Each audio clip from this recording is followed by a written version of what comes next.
အာဏာသိမ်းပြီးနောက်မြန်မာပြည်ထနာမှာဂျားဝင်ပါနေတဲ့နိုင်ငံများရဲ့လုပ်ရက်တွေကိုလေ့လာခြင်းမြန်မာနိုင်ငံမှာစစ်တပ်အာဏာသိမ်းပြီးနောက်ပိုင်းဖြစ်ပွားနေတဲ့ပြည်တွင်းစစ်အပေါ်အကြောင်းမျိုးနဲ့ဩဇာလွှမ်းမိုးထားတဲ့နိုင်ငံတွေနိုင်ငံတကာအဖွဲ့အစည်းတွေအများကြီးရှိပါတယ်။အိန္ဒိချင်းတွေဖြစ်တဲ့အိန္ဒိယ၊ဘင်္ဂလားဒေ့ရှ်၊ထိုင်း၊တရုတ်နဲ့လာအိုတို့ကမြန်မာနိုင်ငံအပေါ်ဩဇာလွှမ်းမိုးမှုအများဆုံးရှိတဲ့နိုင်ငံတွေဖြစ်ပါတယ်။အိန္ဒိချင်းမဟုတ်ပေမဲ့ရုရှားလိုဩဇာလွှမ်းမိုးမှုရှိတဲ့နိုင်ငံအချို့လည်းရှိနေပါတယ်။ကုလသမဂ္ဂ2021ဇွန်လအတွင်းကုလသမဂ္ဂအထွေထွေညီလာခံကအဖွဲ့ဝင်တွေအနေနဲ့မြန်မာနိုင်ငံပေါ်လက်နက်ပိတ်ပင်မှုပြုလုပ်ကြဖို့တိုက်တွန်းထားတဲ့ဥပဒေအရချီနှောင်မှုမရှိတဲ့ဆုံးဖြတ်ချက်တစ်ရပ်ကိုအတည်ပြုခဲ့ပါတယ်။အာဆီယံနဲ့အရှေ့တီမောအာဆီယံကမြန်မာနိုင်ငံမှာ2021အာဏာသိမ်းပြီးနောက်ပိုင်းဒေသဆိုင်ရာညီလာခံတွေမှာပါဝင်ခွင့်မရှိဘူးလို့ဆုံးဖြတ်ခဲ့ပါတယ်။ဥပမာအနေနဲ့2022အာဆီယံညီလာခံမှာမြန်မာနိုင်ငံအတွက်သတ်မှတ်ထားတဲ့ထိုင်ကုန်မှာဘယ်သူမှရှိမနေခဲ့ပါဘူး။နယူးဇီလန်က2024ဧပြီလအတွင်းဝယ်လင်တန်မှာလက်ခံကျင်းပတဲ့အာဆီယံထိပ်သီးဆွေးနွေးပွဲနှစ်ခုစီစစ်ကောင်စီကိုဖိတ်ကြားခဲ့တဲ့အချိန်မတိုင်ခင်အထိစစ်ကောင်စီဘေးဖယ်ခံထားခဲ့ရတာဖြစ်ပါတယ်။အာဆီယံအဖွဲ့အတွင်းမှာသဘောထားကွဲလဲတာတွေရှိနေတာကြောင့်မြန်မာနိုင်ငံနဲ့ပတ်သက်တဲ့သူတို့ရဲ့အရေးယူဆောင်ရွက်မှုတွေဟာတသက်မထဲမရှိသလိုပူးပေါင်းပြီးတော့ချစ်ကပ်တာမျိုးလည်းမတွေ့ရပါဘူး။ဘရူနိုင်း၊အင်ဒိုနီးရှား၊မလေးရှား၊ဖိလစ်ပိုင်နဲ့စင်ကာပူတို့ကစစ်ကောင်စီကိုဆန့်ကျင်ကြပါတယ်။အကြမ်းဖက်တိုက်ခိုက်မှုတွေအဆုံးသတ်ရေးအချက်အပါအဝင်အာဆီယံရဲ့ဘုံသဘောတူညီချက်9ရပ်ကိုစစ်ကောင်စီကဂရုမစိုက်ဘဲနေချိန်မှာတောင်အာဆီယံကအရေးယူဆောင်ရွက်ဖို့ပြက်ကွက်ခဲ့တယ်လို့ UNG အဖွဲ့ဝင်ဝန်ကြီးဒေါက်တာဆာဆာကပြောခဲ့မှုပါတယ်။အာဏာသိမ်းပြီးနောက်မြန်မာနိုင်ငံကိုပထမဆုံးလာရောက်တဲ့နိုင်ငံခေါင်းဆောင်အဖြစ်ကမ္ဘောဒီးယားဝန်ကြီးချုပ်ဟွန်ဆန်ဟာအာဆီယံဥက္ကဋ္ဌအနေနဲ့နေပြည်တော်ကိုရောက်ရှိလာခဲ့ပါတယ်။ဟွန်ဆန်ကအဲ့ဒီခရီးစဉ်အပြီးမကြခင်မှာပဲစစ်ကောင်စီကိုအာဆီယံညီလာခံတွေတက်ခွင့်ပေးတင်တယ်လို့ယုံကြည်ကြောင်းပြောကြားခဲ့ပါတယ်။ထိုင်းကတော့စစ်ကောင်စီရဲ့အဓိကမဟာမိတ်ဖြစ်ပါတယ်။ထိုင်းဝန်ကြီးချုပ်ဟာပရာရိုချန်အိုချာအထူးသဖြင့်အာဆီယံနဲ့ဆက်ဆက်တဲ့ထိုင်းနိုင်ငံရဲ့တတမန်ရေးရွေးချယ်စရာတွေကိုပုံသွင်းဖို့2021နှစ်လယ်ပိုင်းမှာတရားဝင်မဟုတ်တဲ့လမ်းကြောင်းကဆက်သွယ်ခဲ့ပါတယ်။2022ဇွန်လ30ရက်ကထိုင်းလေပိုင်နယ်ထဲမြန်မာတိုက်လေယာဉ်တွေဝင်ရောက်ခဲ့တာကြောင့်ထိုင်းကတိုက်လေယာဉ်တွေကြိုက်ကြိုက်ဆေလွတ်ပြီးသတိပေးခဲ့ရပါတယ်။နောက်ပိုင်းမှာပရာယုတ်ကဘာမှအရေးကြီးတဲ့ကိစ္စမဟုတ်ဘူးလို့ပြောဆိုခဲ့ပါတယ်။2023ထိုင်းအထွေထွေရွေးကောက်ပွဲအပြီးမှာဝန်ကြီးချုပ်အသစ်စာရီတာတာဗီစင်ကစစ်တပ်ရဲ့နိုင်ငံတော်ဝန်အပြစ်ရဲ့သဘောတူညီမှုကိုထောက်ခံကြောင်းပြသပြီးသက်ဆိုင်ရာအဖွဲ့အစည်းအားလုံးငြိမ်းချမ်းရေးနဲ့တည်ငြိမ်ရေးလမ်းကြောင်းပေါ်မှာနေကြဖို့တိုက်တွန်းခဲ့ပါတယ်။2024ဧပြီမှာတာဗီစင်ကစစ်တပ်အားနည်းလာနေတယ်လို့ရိုက်တာနဲ့အင်တာဗျူးမှာပြောကြားခဲ့ပြီးအိန္ဒိချင်းမြန်မာနိုင်ငံတည်ငြိမ်ရေးကိုထောက်ခံကြောင်းဖော်ပြခဲ့ပါတယ်။စင်ကာပူကစောစောပိုင်းမှာတော့စီးပွားရေးနဲ့နိုင်ငံရေးကိုတီချားထားဖို့အရေးကြီးကြောင်းအလေးထားပြောဆိုခဲ့ပေမဲ့စစ်တပ်နဲ့စီးပွားရေးလုပ်နေတာကြောင့်စိုးရိမ်စရာဖြစ်လာခဲ့ပါတယ်။စစ်တပ်ရဲ့အင်အားသုံးဖိနှိပ်မှုတွေကိုဝန်ကြီးချုပ်လီရှန်လွန်က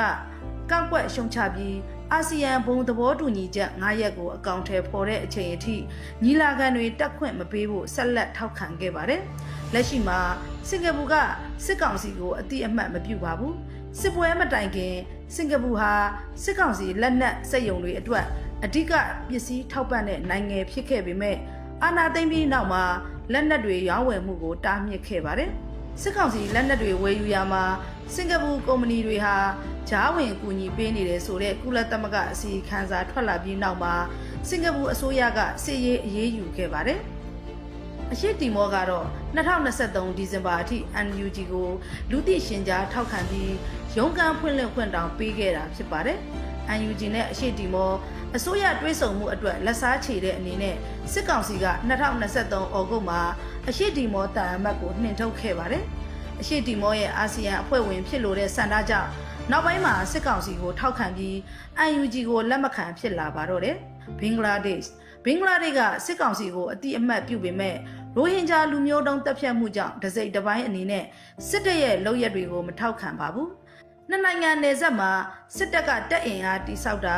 ာရခိုင်တပ်တော်နဲ့ဖြစ်ပွားတဲ့တိုက်ပွဲများအတွင်းစစ်တပ်ကဘင်္ဂလားဒေ့ရှ်လေပိုင်နက်ထဲအကြိမ်ကြိမ်ချိုးဖောက်ဝင်ရောက်တာနဲ့စစ်ကောင်စီတပ်ဖွဲ့ဝင်တွေရာနဲ့ချီဘင်္ဂလားဒေ့ရှ်တွေကိုထွက်ပြေးတာတွေကြောင့် နှစ်ဖက်အခြေအတင်ဆွေးနွေးခဲ့ရပါတယ်စစ်ကောင်စီတပ်အမတ်ကိုလည်းဘင်္ဂလားဒေ့ရှ်ကအကြိမ်ကြိမ်ဆင့်ခေါ်သတိပေးခဲ့ပါတယ်ဘင်္ဂလားဒေ့ရှ်မှာအစိုးရအပြောင်းလဲဖြစ်ပြီးနောက်မှာလည်းရိုဟင်ဂျာများပြန်လည်ပို့ဆောင်ရေးမူရစ်ဆေးဝါးနဲ့လက်နက်ရောင်းဝယ်မှုပြဿနာတွေကြောင့်နှစ်ဖက်ဆွဆွဲတာတွေရှိနေပါတယ်ဒီတစ်ချိန်မှာတော့စစ်ကောင်စီနဲ့မဟုတ်တော့ပဲရခိုင်ပြည်နယ်လုံးနီးပါးကိုထိန်းချုပ်ထားတဲ့ AA နဲ့အပြန်အလှန်ဆွဆွဲနေတာဖြစ်ပါတယ်တရုတ်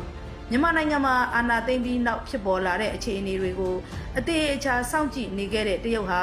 နောက်ပိုင်းမှာစစ်ကောင်းဆောင်တွေဘက်ကရပ်တည်ဖို့ဆုံးဖြတ်ခဲ့ပါတယ်တရုတ်ကစစ်တပ်အတွက်ငွေရေးကြေးရေးကအစ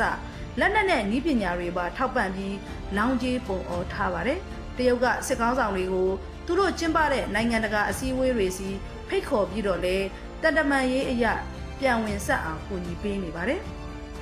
တရုတ်ရဲ့အဆိုးရွားဆုံးလုပ်ရက်တွေကတော့တော်လန်ရေးတပ်တွေတင်ပိုက်ထားတဲ့နေမျိုးတွေကိုစစ်ကောင်စီစီပြန်ပေးဖို့လက်နက်ကင်တွေကိုအကြက်ကင်တာပဲဖြစ်ပါတယ်။ကြောက်ဖြူတိုက်ပွဲအတွင်းမှာတရုတ်ကျွမ်းကျင်စစ်သားတွေက AA ကိုစစ်ကောင်စီကဒရုန်းနဲ့တိုက်ခိုက်မှုတွေမှာပါဝင်ကူညီပေးနေတယ်လို့ဆိုပါတယ်။အိန္ဒိယမြန်မာရဲ့စရုဒ္ဓမြောက်ပို့ကုန်ဈေးကွက်ဖြစ်ပြီးပြင်စမမြောက်သွင်းကုန်လက်တွဲပေါ်ဖြစ်တဲ့အိန္ဒိယကအရင်အတိုင်းကုန်တယ်၍အဆက်ဆံလုပ်နေပြီးစစ်ကောင်စီကိုဆက်လက်ထောက်ခံနေပါတယ်။ဒါပေမဲ့ချင်းနဲ့ရခိုင်မှာတိုက်ပွဲတွေပြင်းထန်လာချိန်မှာ2021မိုင်ရှည်တဲ့နှစ်နိုင်ငံနယ်စပ်ကိုနယူးဒေလီကချန်စီယိုကာဖို့ဆုံးဖြတ်ခဲ့ပါတယ်။နောက်ထပ်မြန်မာနိုင်ငံမြောက်ပိုင်းမှာတိုင်းရင်းသားလက်နက်ကိုင်ထိန်းချုပ်မှုအောက်မှာရှိနေတဲ့မြေရှားတပ်ထုထုတ်ယူနိုင်ရေးလဲအိန္ဒိယကလှုပ်ရှားနေပါတယ်။ရုရှားမြန်မာစစ်တပ်ကိုအရင်ကတည်းကစစ်လက်နက်နဲ့နည်းပညာအကူအညီပေးခဲ့တဲ့ရုရှားဟာအာဏာသိမ်းစစ်တပ်ကိုအရင်ကထက်ပိုပြီးကူညီထောက်ပံ့ပေးနေပါတယ်။စစ်ကောင်စီကလည်းရုရှားရဲ့ယူကရိန်းတို့ကျူးကျော်တိုက်ခိုက်မှုကိုထောက်ခံနေပါတယ်။ရုရှားဟာစစ်ကောင်စီရဲ့စစ်ရာဇဝတ်မှုတွေဆက်လက်ကျူးလွန်နိုင်ဖို့ထိတ်ဆုံးကကူညီပေးနေတဲ့နိုင်ငံတွေကတနိုင်ငံဖြစ်တယ်လို့ကုလသမဂ္ဂအစည်းအဝေးခန်းစာမှာဖော်ပြထားပါတယ်။ဥရောပသမဂ္ဂနဲ့နေတိုးအဖွဲ့ဝင်နိုင်ငံများဥရောပသမဂ္ဂနဲ့နေတိုးအဖွဲ့ဝင်နိုင်ငံတွေကမြန်မာတော်လှန်ရေးကိုကူညီပေးနေတယ်ဆိုပေမဲ့ရုရှားနဲ့တရုတ်တို့လောက်ထဲထဲဝင်ဝင်မရှိပါဘူး။မြန်မာပြည်ထနာနဲ့ပတ်သက်လို့ပါဝင်လှုပ်ရှားနေကြတဲ့နိုင်ငံတွေရဲ့လုပ်ရက်တွေကိုအကြမ်းဖျင်းလေးလာရသလောက်ကိုကြိုးစည်းပွားရရှိလိုတဲ့နိုင်ငံတွေကအများဆုံးပါဝင်နေတာတွေ့ရပြီးအနောက်နိုင်ငံတွေရဲ့လုပ်ရက်တွေကဝိကြေတန်းကြီးသဘောထက်နည်းနည်းလေးပဲပိုတယ်ဆိုတာတွေ့ရပါတယ်။